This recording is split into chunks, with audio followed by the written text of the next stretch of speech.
우리에게 주시는 하나님 말씀은 마태복음 8장 1절에서 10절까지의 말씀입니다. 마태복음 8장 1절에서 10절 말씀입니다. 예수께서 산에서 내려오시니 수많은 무리가 따르니라.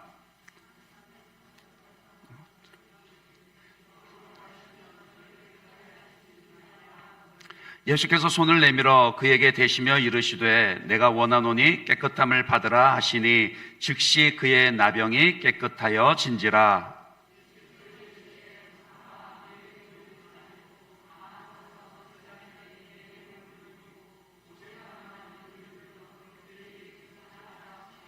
예수께서 가버나움에 들어가시니 한 백부장이 나와 간구하여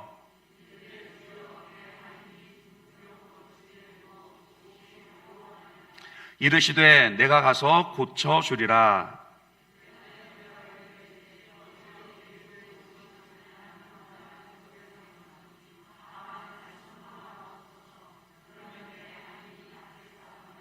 나도 남의 있는 사람이요 내 아래에도 군사가 있으니 이더러 가라 하면 가고 저더러 오라 하면 오고 내 종더러 이것을 하라 하면 하나이다.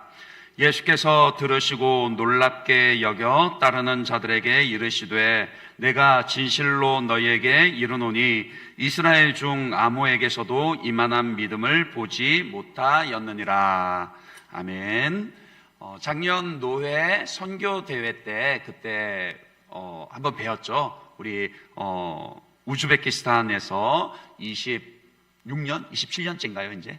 예, 이제 27년째 우즈베키스탄에서 사역하고 계시는 우리 김성엽 선교사님 나오셔서 주님을 놀래키는 믿음이라는 제목으로 하나님의 말씀 증거해 주시겠습니다.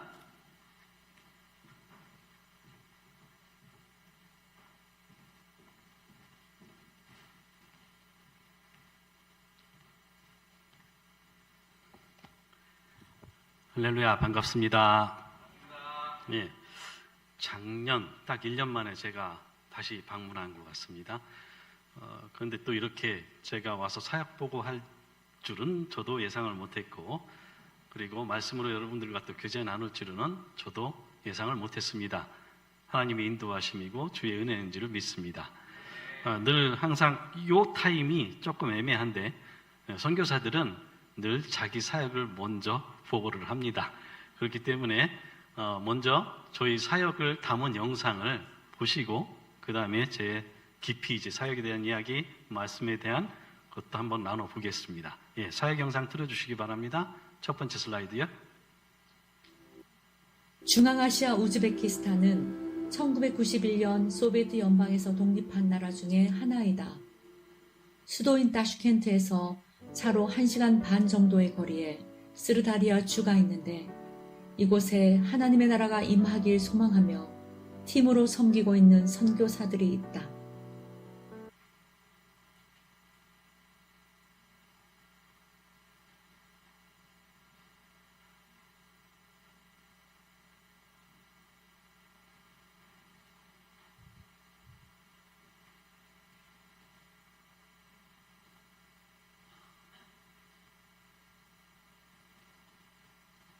그들은 하나가 됨으로써 세상이 구원자 예수를 믿게 될 것을 기대하며 동룻 양로원, 하키캇 클리닉, 하키캇 교육센터를 섬기고 있다.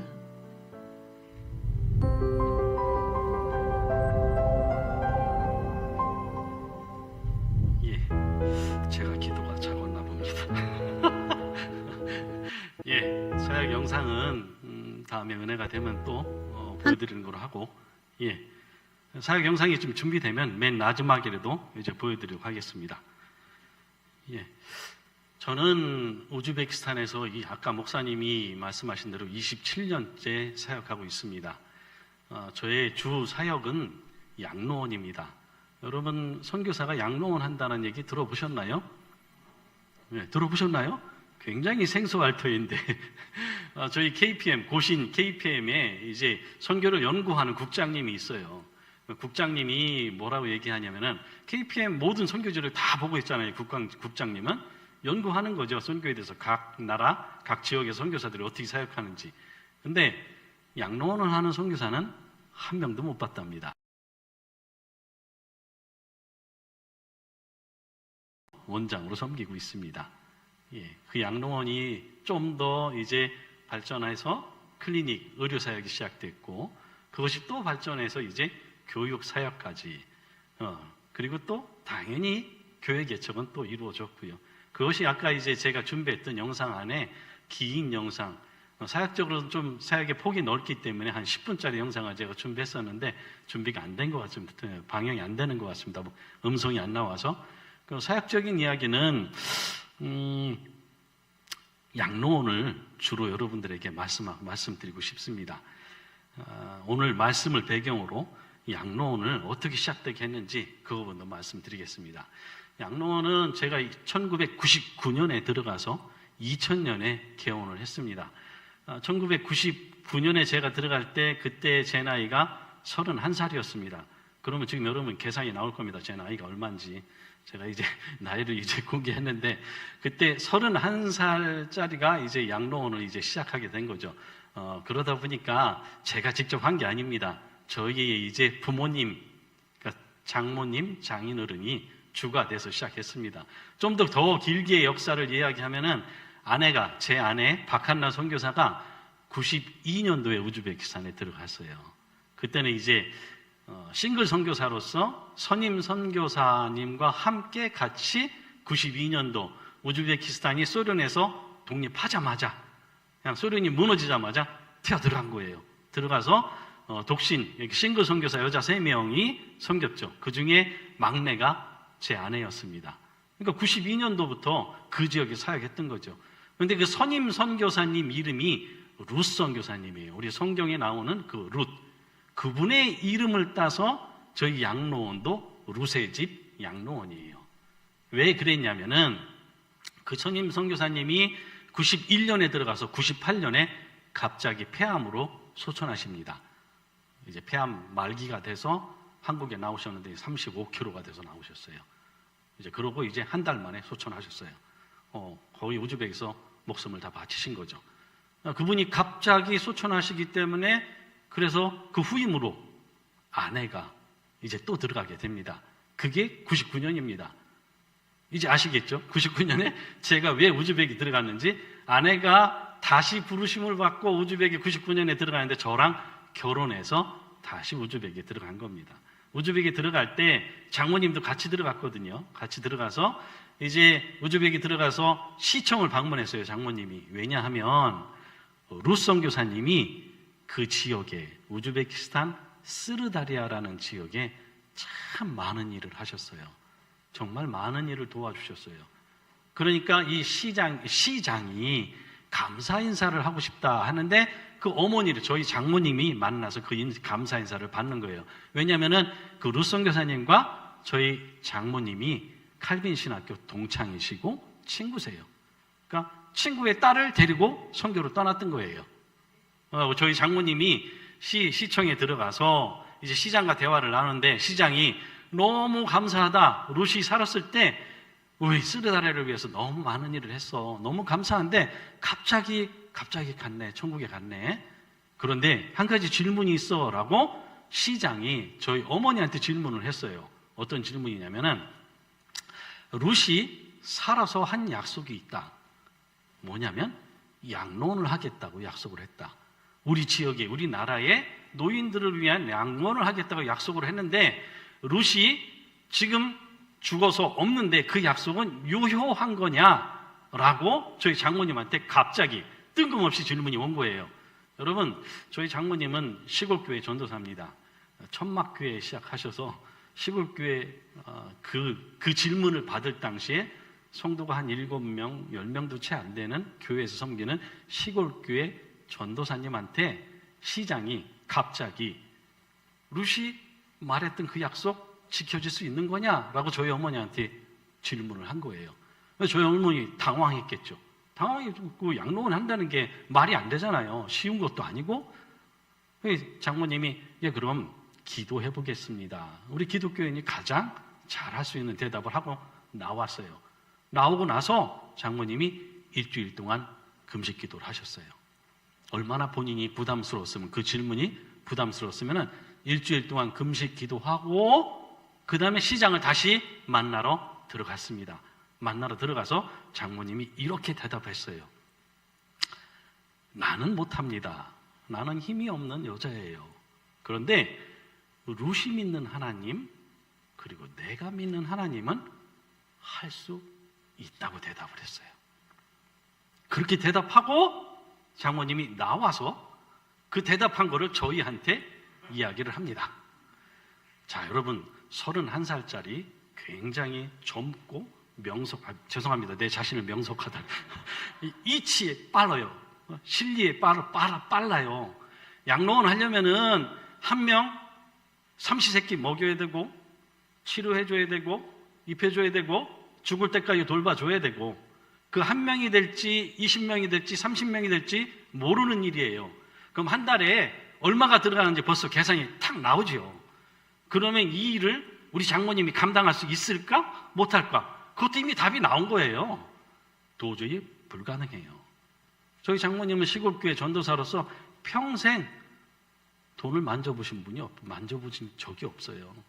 제가 알고 있는데 자기 돈 주고 옷 한 벌 여지껏 산 걸 제가 못 봤어요. 제가 결혼한 지 27년인데 단 한 번도 못 봤습니다. 속옷조차도 자기 돈으로 안 사는 분이에요.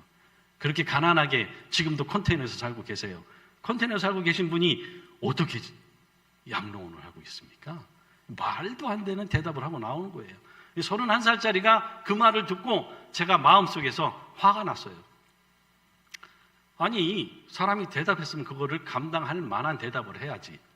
어떻게 하시려고 이렇게 하시나? 그런데 아무튼 부모님이고 또 믿음의 선배예요. 하신다고 했어요. 그러고 난 다음에 저희한테 너희들은 여기 있어? 나는 나갈게. 한국에. 저희들 던져놓고 나갔어요. 그 약속해놓고 한국에 나가서 어떤 일을 하셨냐면 본인이 갖고 있는 유일한 재산이죠.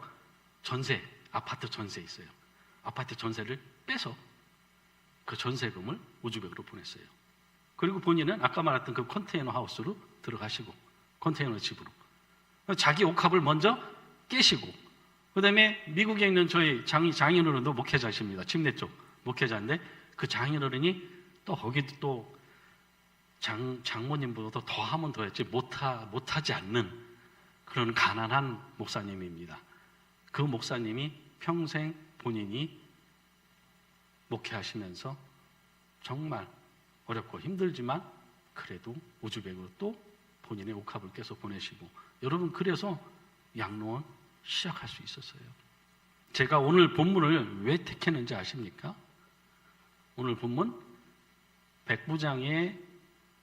백부장이 주님을 놀래켜요. 그게 오늘 본문의 주요 그냥 주제예요. 이방인 백부장이 주님을 놀래킨다는 거예요. 여러분, 저는 우리 장모님이 그 시장한테 대답을 하면서 이방인 시장한테 대답을 하면서 우리 주님을 놀래켰다고 저는 믿고 있습니다. 왠지 아십니까? 저는 불가능할 거라고, 나는 불가능할 거라고, 31살짜리는 불가능할 거라고 생각한 그 양로원을 지금 26년째 하고 있어요. 그것도 29분을 모시고, 평균 29분, 30분을 모시고, 지난 26년 동안 그분들을 먹여주고, 재워주고, 입혀주고, 장례까지 다 시켜줬어요. 우리 장모님 같은 분은 절대 못할 거라고 했는데, 내 생각에는 못할 거라고 했는데, 하나님은 하시더라고요. 우리 장모님 대답대로 나는 힘이 없습니다. 나는 못합니다. 그러나 내가 믿는 하나님은 하실 수 있습니다. 사람을 놀래킨 게 아니라 주님을 놀래켰다고 저는 믿고 있습니다. 정말 여러분 어떻게 하나님이 먹여주고 입혀주신지 아세요? 양로원 저 영상을 못 보여드려서 참 답답한데 양로원 건물이 규모가 큽니다. 아래 1층만 750평, 2층 700평, 1500평 돼요. 그 건물에 노인분들 한 명을 모셔도 직원이 10명이 필요하고 30명을 모셔도 직원 10명이 필요해요. 그 직원들 매달 월급을 줘야 돼요. 26년 동안 계속해서 월급을 줘야 돼요. 저희가 무슨 커다란 교회 배경, 어떤 대기업이 저희 후원하는 거 아닙니다. 그런데도 하나님이 먹여주시는데 어떻게 먹여주시는지 아십니까? 예, 그 한참 지났습니다. 예, 맨 첫 번째, 요게 저희 양로원 건물을 구입했을 때 모습이에요. 창문도 없죠. 합판으로 창문을 덮었을 유치원으로 썼던 건물이거든요. 저걸 구입해서 양로원을 한 거예요. 이 월급날이 되면은 마음이 조마조마합니다. 제가 원장인데 직원들 책임졌잖아요. 월급 줘야 되는데 월급날은 다가오는데 한국에서 헌금 두르질 않아요. 너무나도 답답하고 너무나도 걱정돼서 기도하고 있는데 갑자기 어떤 무슬림 복장을 한, 그러니까 이슬람을 믿고 무슬림을 복장한 여자가 뚱뚱합니다. 히잡을 쓰고 그러면서 우리 양로원 앞에 차를 딱 세웁니다. 세우고 나서 양로원을 아주 용감하게 들어와요. 한쪽 손에 검정 비닐봉지를 들고 이렇게 두르면서 나한테 얘기를 하는 겁니다. 내가 신실한 무슬림인데 나는 선행을 좀 해야겠어. 그래야 천국을 가니까 내가 좀 선행을 좀 해야겠어. 그러면서 양로원 오피스로 들어와서 자기 손에 있던 그 검정 비닐봉지를 오피스 책상 위에다 탁 올려놨어요. 여러분 그게 뭔지 아십니까? 우즈벡 돈이에요. 그래서 표 봤어요. 그 사람이 가고 난 다음에 딱 우리 직원들 월급이에요. 이건 정말 어떻게 뭐라고 할 수가 없어요. 더 주시면 좋은데 더 주시지는 않고 딱 우리 직원들 그 월급 줄 돈만 딱 주셨어요. 하나님 이렇게 먹이시고 입히시고 채워주셔서 지난 26년 동안 82명이 저희 양로원에서 돌아가셔서 양로원의 무덤에 일렬로 쫙 누워 계세요. 지금 현재 29분을 모시고 있고요. 양로원을 통해서 물론 여러분 그 양로원을 제가 31살짜리 아내는 그때 30살이었고 젊은 사람이 그게 쉬웠겠습니까? 쉽진 않았습니다. 그런데 지난 26년 동안 제가 쉽진 않았지만 불행하다고 생각한 적은 없었어요. 26년 동안 양로원을 섬기면서 정말 저는 행복했어요. 한국에서 한 번도 해보지 못한 망치질, 수없이 망치질 하고 다니고 지하실 하수구 고치러 지하실 기어 다니고 그 상하수도 배관 고치러 다니고 겨울에는 돌돌돌돌 떨으면서 보일러가 없어서 아내랑 파카 입고 아내랑 둘이 껴안고 자고 그러면서도 노인들 추울까봐 노인들 염려돼가지고 너무나도 마음이 졸였고 그런 시간을 보내는데도 제가 불행하지 않았어요. 행복했어요. 물론 노인분들 섬기는 게 쉽지는 않습니다, 여러분. 가장 처음에 어렵고 당황했던 게 장례예요. 이제 노인분이 돌아가시면은 어떻게 해야 됩니까? 염을 해야 되잖아요. 아무도 할 사람 없어요. 시체를 누가 만져요? 제가 했습니다. 한국에서 들은 말이 있어서 염은 이렇게 하는 거야 라는 말을 그냥 주워 들은 게 있어서 시체 앞에 다가가서 저희가 모셨던 할아버지들이죠. 할머니들이죠. 할머니는 아내가 하고 할아버지는 제가 하고 염을 했습니다. 염을 어떻게 하는지 아십니까? 이제 옷을 싹 벗기고 이제 몸을 깨끗이 닦는 게 염이니까 알코올로 닦아야 된다는 소문을 들었기 때문에 알코올은 없고 보드카를 가져오라 그래서 보드카 40도짜리 가져와서 수건에다 보드카 따라서 묻히고 그거로 몸을 닦고 그래서 예쁘게 입히고 그 다음에 턱을 끈으로 감싸주고 손을 감아주고 그리고 관에다가 안치시키고 난 다음에 턱 풀어주고 그래서 관 덮고 그래서 하관 예배 드리면 끝이에요. 제가 잊을 수 없는 염했던 경험을 한마디 해보겠습니다. 고려인 할아버지가 돌아가셨어요. 이름이 리성금이에요. 리성금이라는 할아버지가 돌아가셨는데 이분은 이제 고려인들 37년도에 연해주에서 중앙아시아로 강제 이주한 역사는 여러분들 좀 들어서 아시겠죠. 이제 그런 분이에요. 연해주에 살다가 스탈린에 의해서 강제로 고려인들이 이주 당할 때 우즈베키스탄에 온 할아버지예요. 이름이 리 씨예요. 이성금이죠. 이성금. 근데 이분이 기자 출신이에요. 아마 제 생각인데 독립운동도 좀 하지 않았을까. 근데 본인이 책을 갖고 있는데 리춘향전 이런 걸 읽고 있더라고요. 한국말도 제법 해요. 이분이 살았을 때 굉장히 까칠한 분이에요. 왜냐하면 많이 배웠거든요. 인텔이기 때문에 도저히 뭐 가까이 접근하기도 힘들고 복음을 전해도 별 반응도 없고. 근데 이 할아버지가 아픈데 전립선 쪽이 아팠어요. 그래서 소변을 직접 누지 못하고 옆구리에다가 호수를 박아서 그 소변을 병에다 담고 살았어요. 그래서 이 할아버지 이름은 리성금이 아니라 붙들가 할아버지였어요. 붙들가가 러시아 말로 병이에요. 병이 러시아 말로 붙들가예요. 이 할아버지 이름은 붙들가 할아버지예요. 이 할아버지가 어느 날 소천하셨죠. 이제 이 할아버지 염을 하러 제가 들어갔습니다. 그때 저 혼자 들어가지 않고 이제 저희 전도사, 현지인 전도사죠. 이제 제자니까 제자를 좀 훈련시키려고 같이 데리고 들어갔어요. 들어가서 옷을 싹 벗기고 그 다음에 닦아야 되는데 한 가지 문제가 있죠. 뭐가 있습니까? 옆구리에 호수. 옆구리에 호수가 박혀 있어요. 살 속에 꼭 이렇게 살이 꽉 물고 있는 거예요, 호수를. 그리고 그 요만한 구멍 안에는 고름이 꽉 차 있고. 그래서 새 옷을 입혀야 되는데 이분을 이 호수를 박힌 채 관에 넣어드릴 수는 없잖아요. 호수를 빼야 되잖아요. 그래서 한번 쭉 잡아당겨 봤어요. 그랬더니 미끈해요. 왜냐면 고름이 거기 있으니까. 쭉 잡아당기니까 미끈해요. 두 번째도 휙 잡아당기니까 미끈해요. 아, 이게 안 되겠는데, 끝까지 이거 빼야 되겠는데, 하고 제가 이렇게 돌돌돌돌 손으로 말아가지고 잡고 그 호수를 확 뽑았어요. 뽑았더니 갑자기 제가 예상하기 못한 일이 벌어졌어요. 뭐냐면 그 구멍 안에 있던 고름이 제 얼굴로 다 튀더라고요. 제가 그 순간 뒤에서 제자가 보고 있는데 얼음이 됐어요. 내가 지금 여기서 뭐 하고 있지? 나 이거 하러 여기 왔나? 내 부모도 내가 모시지 못하면서 내가 지금 여기서 뭐 하나? 라는 생각이, 너무 많은 생각이 그 순간 나한테 닥치는데 내가 그걸 어떻게 정리를 못 하겠더라고요. 그래서 전도사한테 잠깐 나 나갔다 올게 하고 밖에 나왔어요. 밖에 나와서 참 하늘 보고 땅 보고 좀 한숨 쉬면서 참 하나님 원망했어요. 선교사가 이건가? 그런데 하나님께서 그 순간 저한테 뭐를 기억나게 하셨는지, 뭘 기억나게 하셨는지 아세요?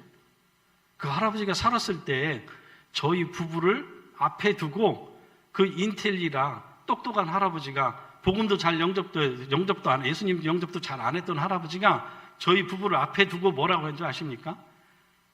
당신들 보니까 하나님 살아계신 것 같아.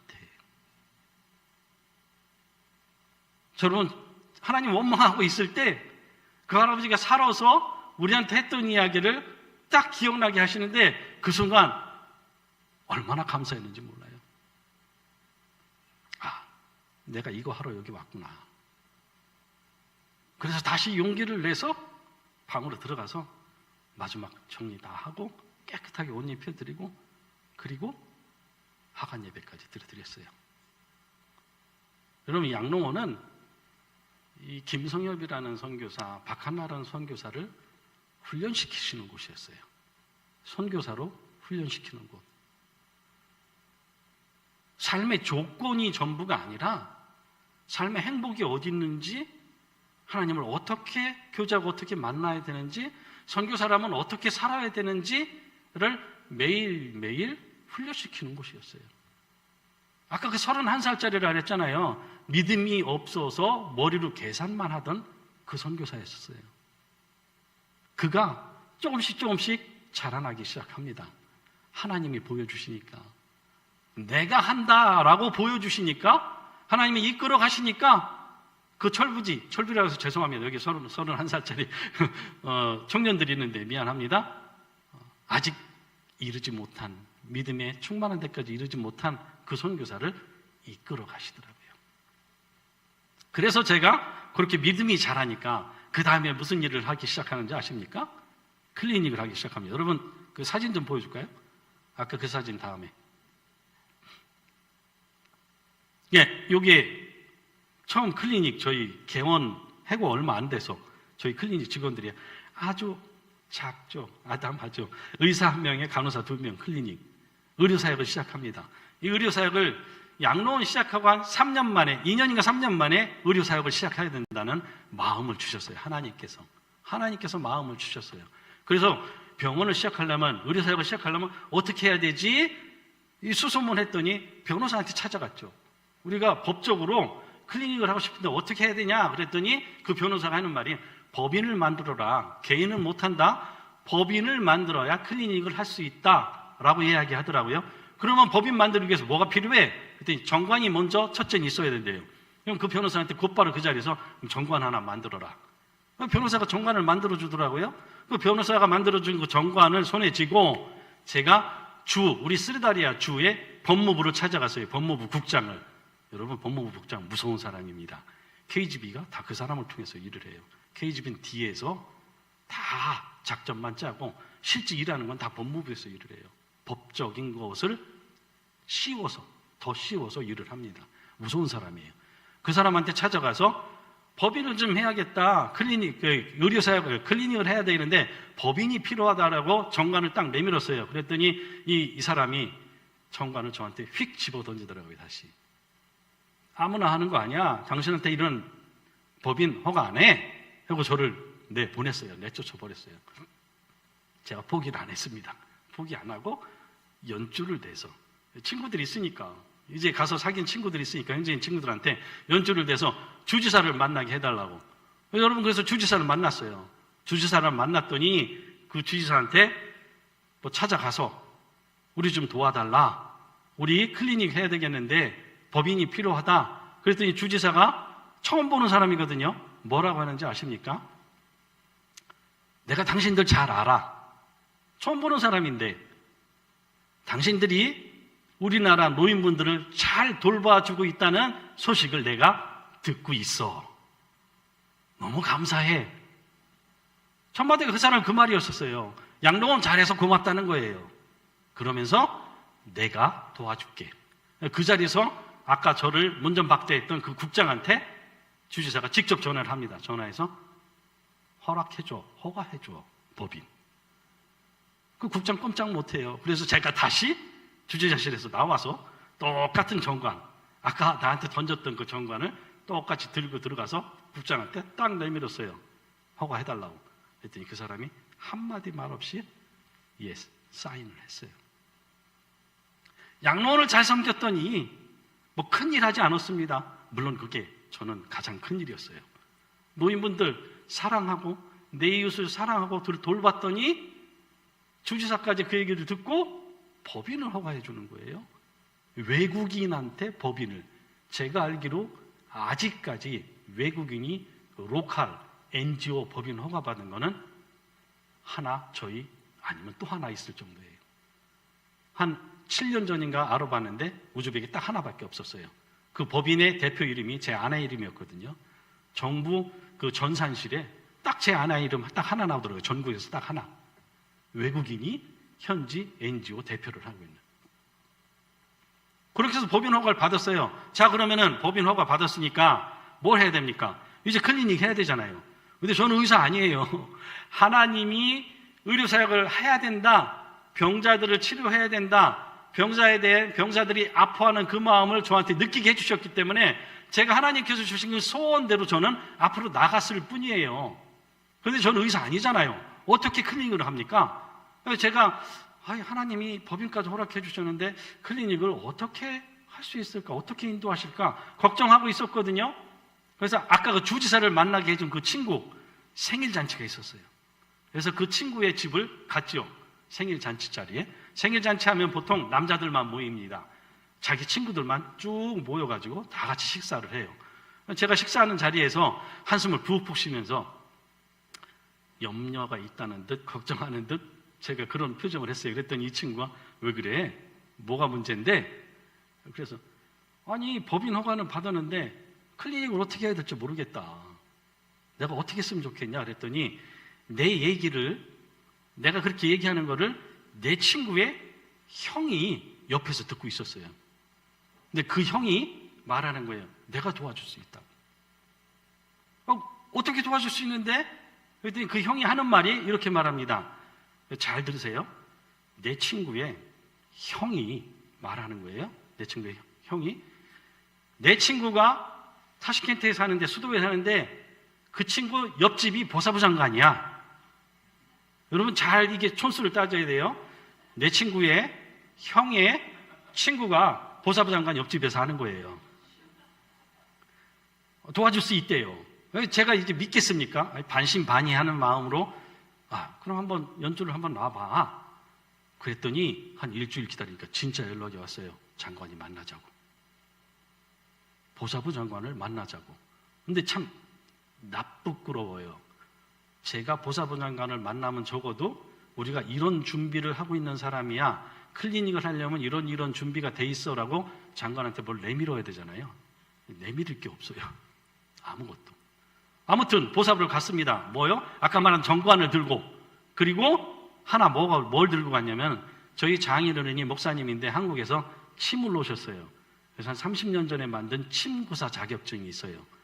한글로 돼 있어요. 우즈벡 보사부에 서류를 제출하는데 한글로 된 걸 가지고 갔어요.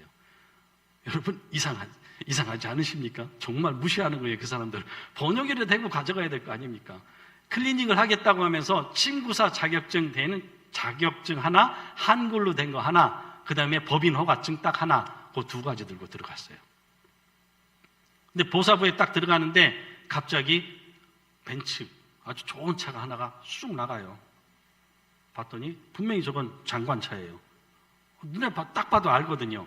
우리 만나기로 했는데 왜 장관이 나가지? 그랬더니 저희를 딱 영접하는 게 차관이 영접하더라고요.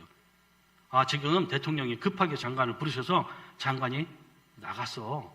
그런데 가면서 나한테 명령을 했어. 뭐냐면 지금 손님이 올 터인데 그 손님들이 무엇을 얘기하건 들어줘라 라고 그렇게 얘기하고 갔답니다. 그래서 그 차관이 질문하더라고요. 왜 그럼 무엇을 도와줄까? 라길래 제가 우리 클리닉 하고 싶어. 그 차관이 그러면은 뭐가 준비되어 있는데 한번 나한테 줘봐. 이제 내가 법인 허가증 주고 한글로 된 침구사 자격증 그 하나를 딱 줬어요. 그랬더니 차관 얼굴이 기가 막히다는 듯이 쳐다보더라고요. 아니 도대체 이거 가지고 클리닉 하겠다고 지금 찾아왔느냐고. 표정이 그래요. 근데 더 대단한 건 뭔지 아십니까? 그 사람 하는 말이에요. 그 사람이 뭐라고 얘기했냐면 우리 장관이 대통령 만나러 나가면서 나한테 뭐라고 했냐면 이 사람들이 오면 뭐든지 다 도와줘. 그러니까 나는 지금 도와줄게. 나는 사인할게. 여러분 그래서 그 사람이 그 두 가지 서류만 보고도 클리닉 사인했어요. 자기가 허가한다고. 이거로 끝난 거 아니에요, 여러분. 클리닉 하려면은 진짜 클리닉이 의료기관가 있는지, 의사가 있는지, 그리고 시설은 깨끗한지, 예를 들어서 진료실, 진찰실, 그 다음에 검사실 이런 거 다 있는지, 마지막 이제 검사를 하러 와야 되잖아요, 진짜. 그래서 국립소아병원 원장이 그걸 감사하러 내려오기로 돼 있어요. 제가 그 사람을 타시켄트 가서, 수도로 가서 픽업을 했습니다. 봉고차에다 싣고 직접 이제 스르다리아로 내려오는 거예요. 내려올 때 고속도로를 타고 내려옵니다. 내려오면 그때 내가 고속도로를 타고 내려올 때 뒤로 싹 돌아보면서 그 사람한테 말을 했어요. 그 의사한테. 내려가도 아무것도 볼 거 없어. 아까 그 건물 아빠 여러분 보셨죠? 처음에 구입했던 창문도 없어요. 다 깨져 있고 거미줄 쳐져 있고 아무것도 없어요. 내가 그 말을 했어요. 내려가도 당신 볼 거 없다. 창문도 다 깨져 있고 거미줄 쳐져 있다. 그랬더니 그 사람이 하는 얘기가 내가 그럼 왜 내려가는데 차 돌려? 그러더라고요. 그래서 제가 아니 여기 고속도로인데 어떻게 차를 돌리냐.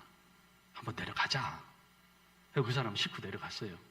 내려가서 여러분 제가 1층 양로원을 그 사람을 보여줬어요. 그 사람이 그거 보고 나서 저한테 고개를 꾹꾹 인사를 했어요. 너무 감사하다.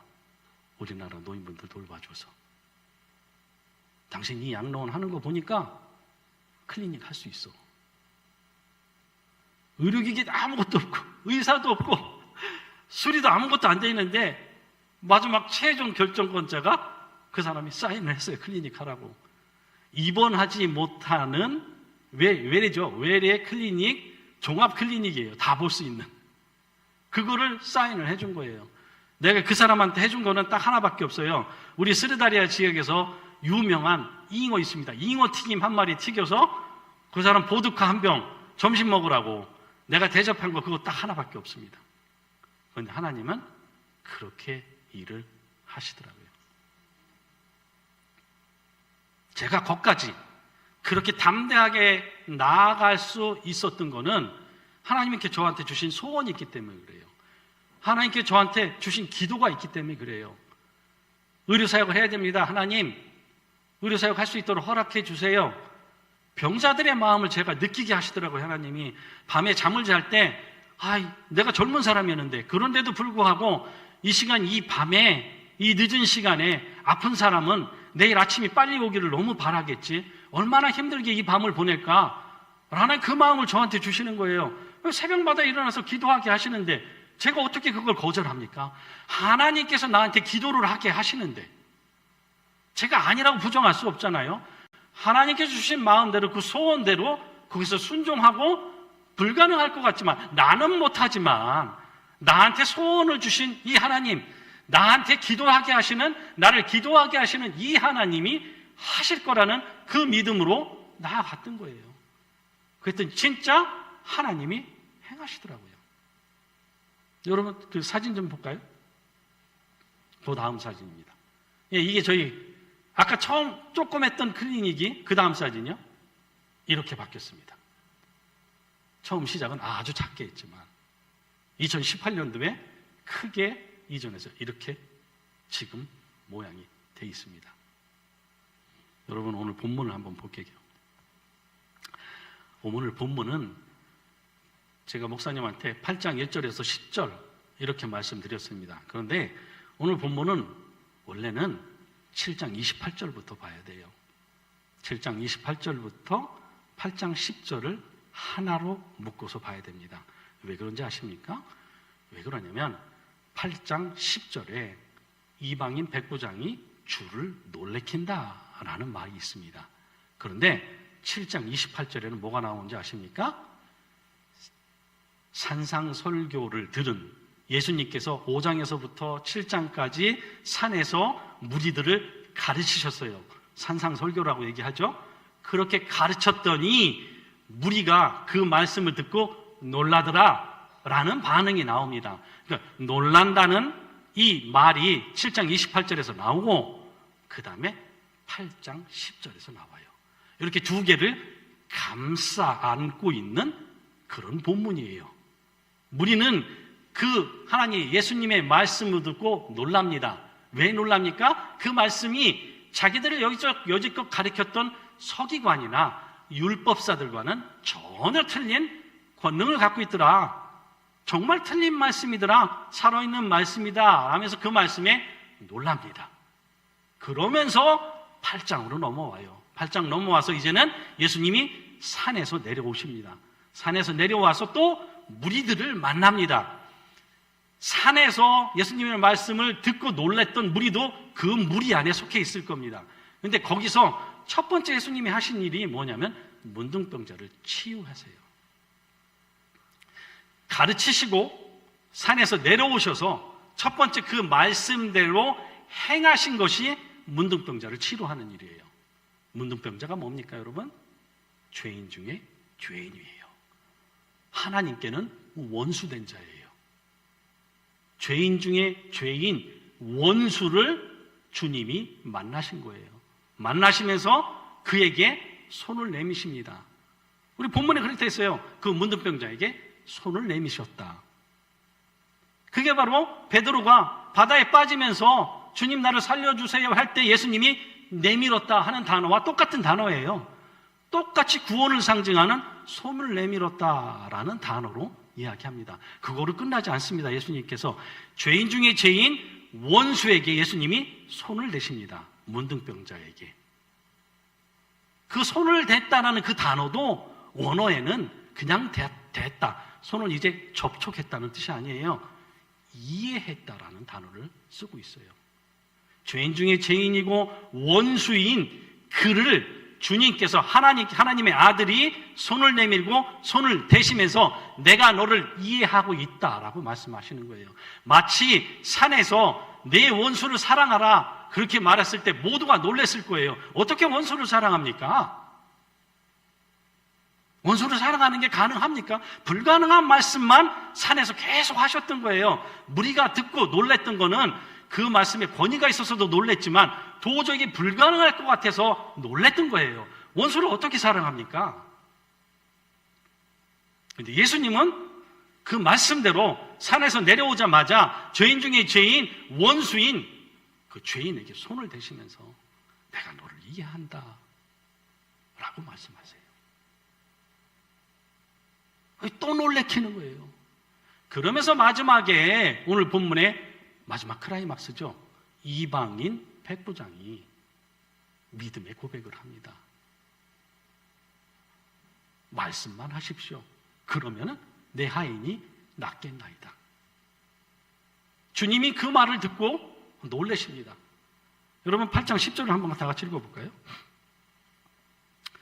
예수께서 들으시고 놀랍게 여겨 따르는 자들에게 이르시되 내가 진실로 너희에게 이르노니 이스라엘 중 아무에게서도 이만한 믿음을 보지 못하였노라.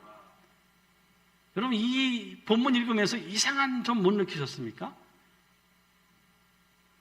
예수께서 들으시고 놀랍게 여겨. 예수께서 들으시고 놀랬다는 거예요. 예수님이 누구십니까? 여러분들 믿음에 고백하지요.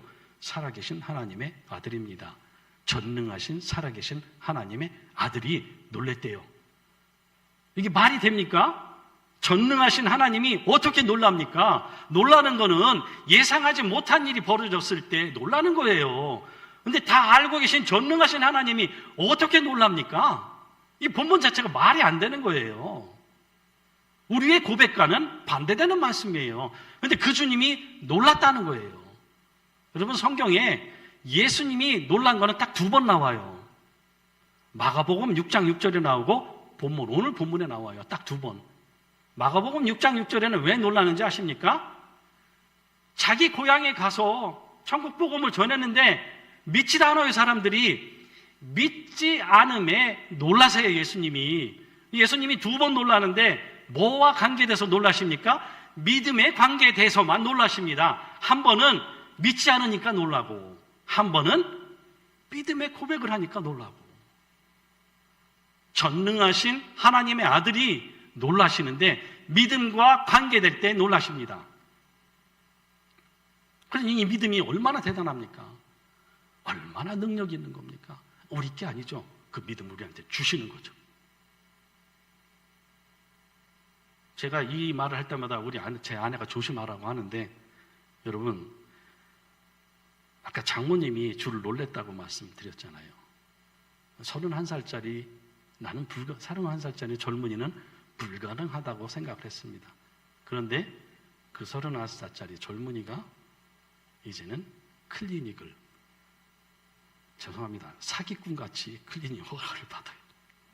정말 사기죠. 세상 말로 하면 아무것도 없는데 정말 낫도 두껍죠. 아무것도 준비 안 됐으면서 그냥 주께서 원하신다. 그냥 기도하면서 나가서 받은 거예요. 우리 아내가 조심하라고 했지만 또 말하겠습니다. 여러분 제가 주를 놀래켰다고 저는 믿고 있습니다. 그래서 주님이 뭐라고 하십니까? 네 믿음대로 되라 라고 말씀하십니다. 주를 놀래키는 그 순간 주께서 하시는 말씀은 네 믿음대로 되라. 그래서 양로원 저희 장모님이 그 믿음의 대답 시장 앞에서 나는 못하지만 내가 믿는 하나님은 하실 수 있어 라고 대답한 그 말에 주님은 놀라시고 그 주님이 네 믿음대로 되라 하면서 지금 26년째 너희들을 돌보고 있어요. 하늘에서 만나가 내려서 하나님이 공급하시는 거로. 또 클리닉도 그렇게 하나님께서 내가 한다라고 보여주시면서 그래 네가 내가 준 소원대로 기도하고 너 순종하고 나아갔지? 그렇게 믿음의 길을 걸어갔지? 네 믿음대로 되라.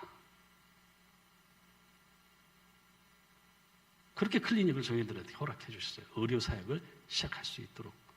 지금은 한국인 의사 선교사는 치과 의사 선교사 있고, 한방과 의사 선교사 있고, 외과 닥터 있고, 3명 한국의 의사 있습니다.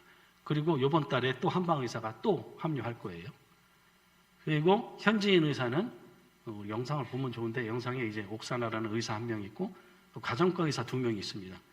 그러니까 6명이죠. 닥터만 6명이에요. 그 임상병리실 있고, 그 다음에 초음파실 있고, 그 다음에 심전도실 있고, 검사를 하고, 그 다음에 처방까지 내주는 그런 클리닉을 운영하고 있습니다.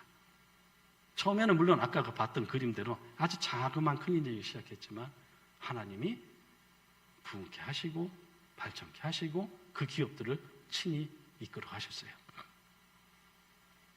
자, 그러면은 제 믿음의 여정, 제 믿음의 이제 분량이 자라나는 거는 클리닉에서 끝났을까요? 그렇지 않습니다, 여러분.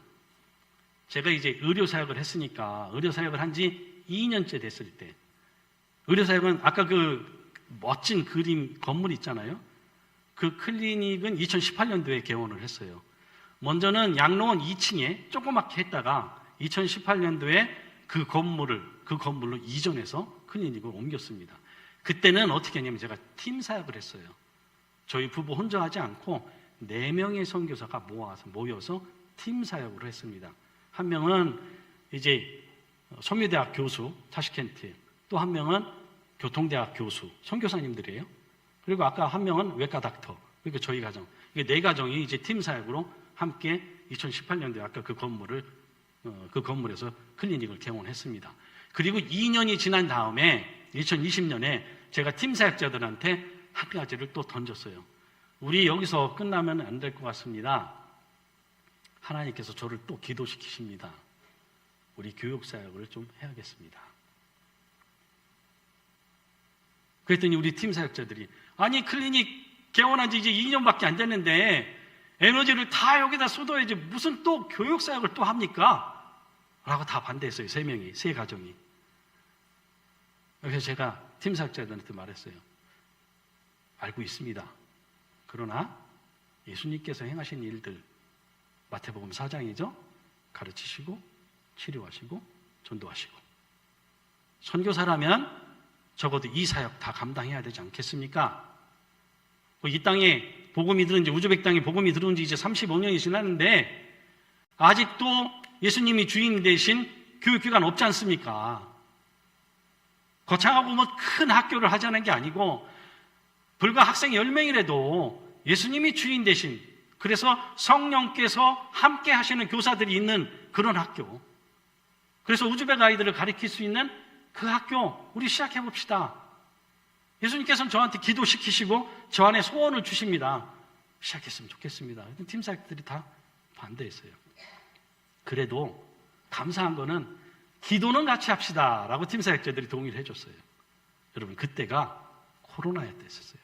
코로나가 시작될 때. 감사하게도 팀 사역자들은 기도를 했고, 그러면서 찾은 게 직접 학교를 하지 말고 우선 방과후 학교를 합시다. 그래서 우리가 경험을 쌓고 맨파워가 준비되면은 그 다음에 이제 정식 교육기관으로 갑시다 라고 저희가 그렇게 계획을 하고 교육센터를 시작을 했습니다. 그 사진 볼까요? 그 다음. 네, 이건 2대가 단기 선교 왔던 거고, 그 다음 사진. 예. 네, 보시기에 제가 보기에는 왼쪽이 병원이고 오른쪽이 이제 교육센터입니다. 교육센터를 또 시작하게 됐습니다. 정말 무엇을 갖춰줘서 시작했던 거 아닙니다. 그 상황에 물질이 준비돼서 시작된 것도 아닙니다. 정말 하나님께서 그 땅의 아이들 영혼들을 보며 저한테 주신 마음 그대로 순종하고 나아갔을 뿐이에요. 코로나 시기에 누구도 함께 하려고 하지 않은 그때에도 저 교육센터를 짓느라고, 저희 지금 학기과 법인이 있거든요. 아까 제가 그 주지사를 만나서 얻었던 그 법인 안에 병원이 있고 교육센터가 있는 거예요. 법인 대표가 우리 선교사님이 있는데 아까 그 서미대학 교수였죠. 그분이 대표였는데 그분이 코로나로 걸려가지고 코로나 발병돼서 유언까지 남겼어요. 자기 파송교회에다가. 정말 심각했거든요.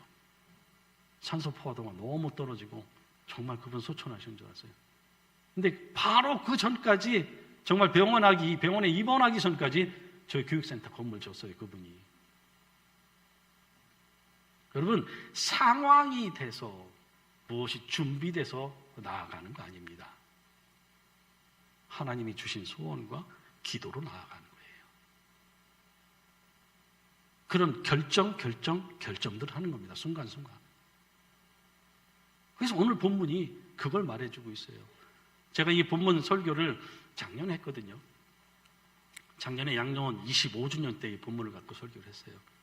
그때 제가 뭐라고 했냐면 성도들한테 선교사가 뭐 하는 사람인 줄 아십니까?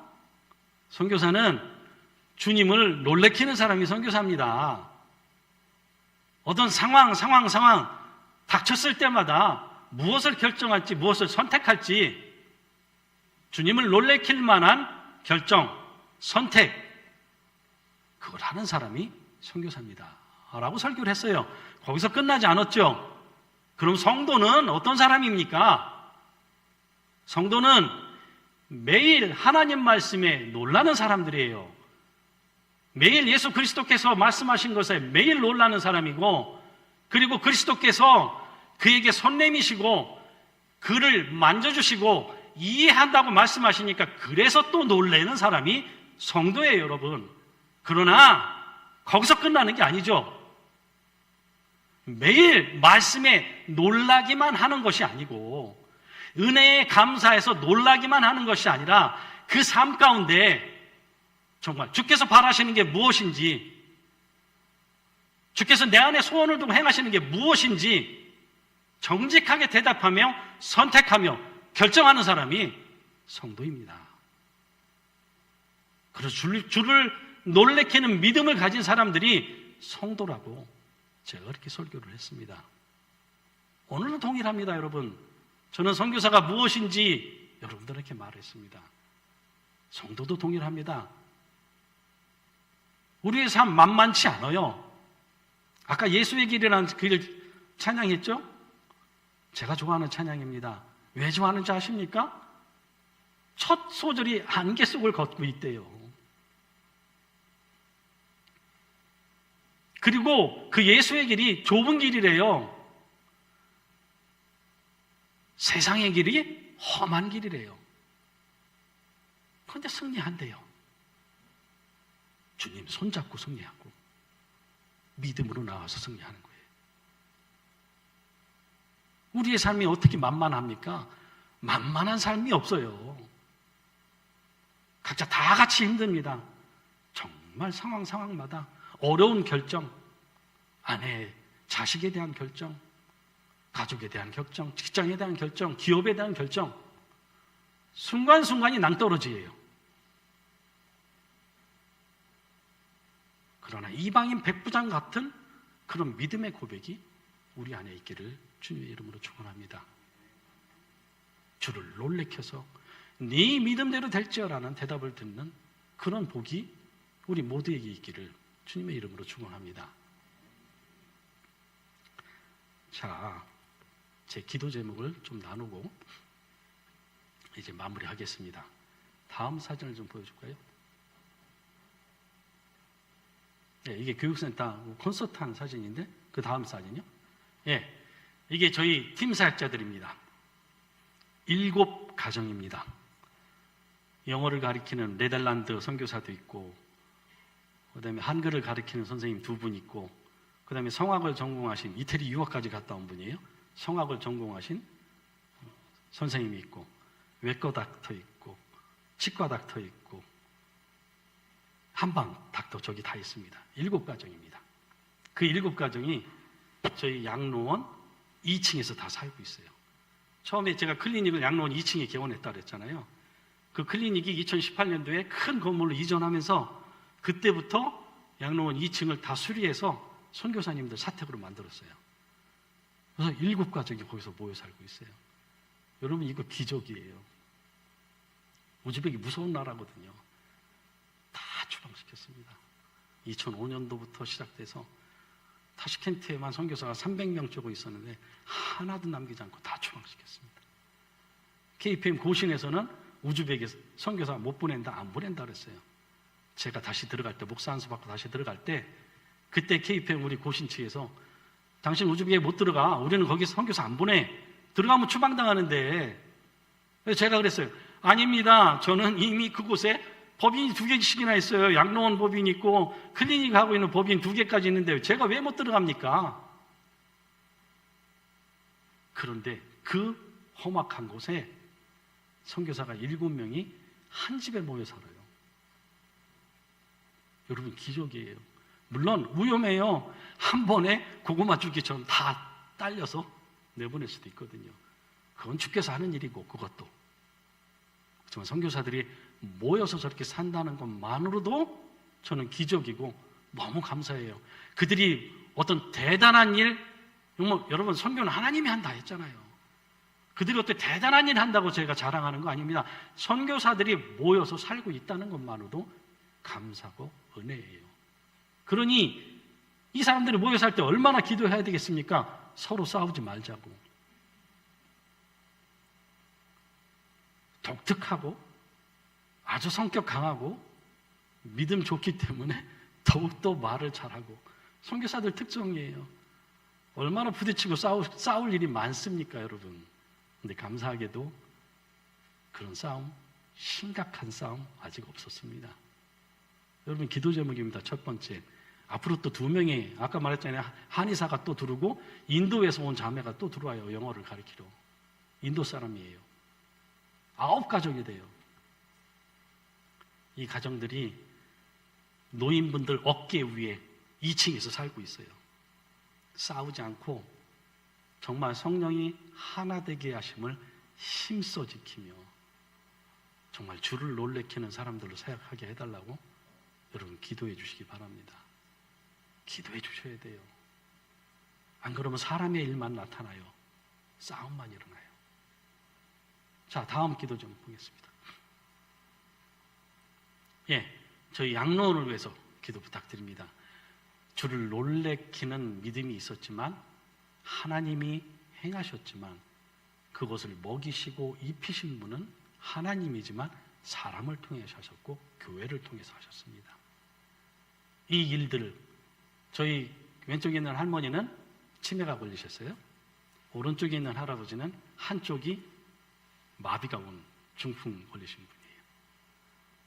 이분들 끝까지 천국 갈 때까지 보살필 수 있도록 한국 교회와 그리고 성도들이 그리고 우리 예일교회도 마찬가지입니다. 기억 날 때마다 기도해 주시고 정말 루스비 양로원이 계속해서 하나님이 내려주시는 만나로 그 땅에 정말 하나님의 영광을 드러내고 하나님의 살아계심을 증거하는 기업되게 해달라고 여러분 그렇게 기도해 주시기를 바랍니다. 2가지 기도 부탁드리면서 오늘 설교를 마치겠습니다.